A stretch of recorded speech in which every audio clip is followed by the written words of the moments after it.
Go ahead. Hey, respect the bamboo.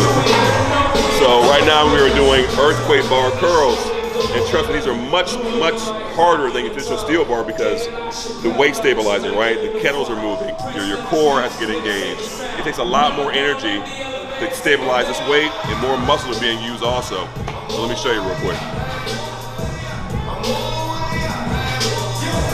Don't be fooled, baby. Respect the bamboo. I'm trying to keep my feet planted.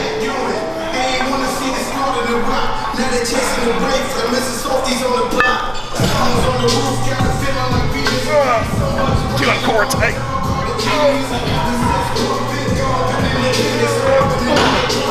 Two more.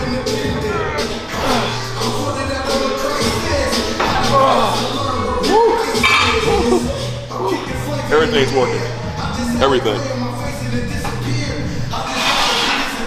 Not bad, baby.